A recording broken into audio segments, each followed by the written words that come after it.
Good morning বন্ধুরা।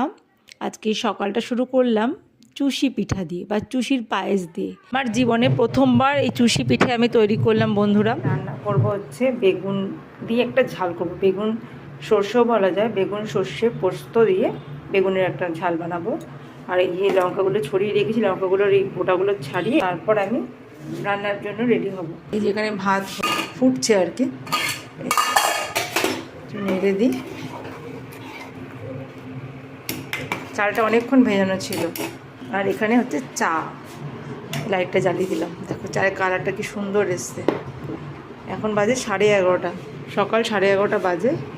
মানে আমি চা খাবো, একা একাই খাবো। হাজব্যান্ড কাজে গেছে, তো শীতকাল না, এই টিফিন করার পর একটু চা খেতে ইচ্ছে করে, যে চা খাই।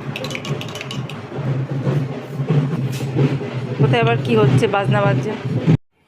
এই যে চা খেতে কি জিভটা পুড়ে গেল, জিভ পুড়ে গেলে এবার কোনো রান্নারই টেস্ট পাবো না।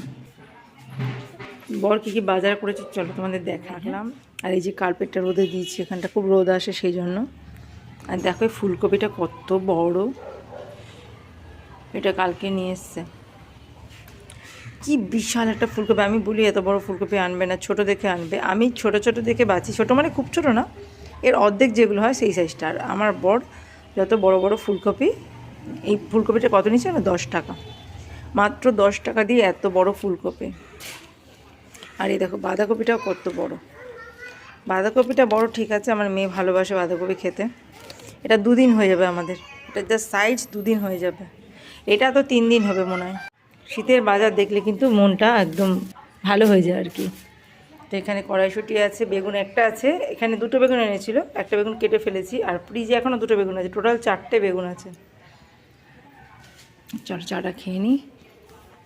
যত বড় ফুলকপি তত বেশি সার। আর আমি তো সবসময় বলি বেশি বড় ফুলকপি আনবে না, কেন এত সার না দিলে এটা এত বড় হয় না। সব সবজিতেই সার দেওয়া হয় তাও। যাই হোক, আমি রান্নাবান্না করি, প্রচুর কাজ পড়ে আছে।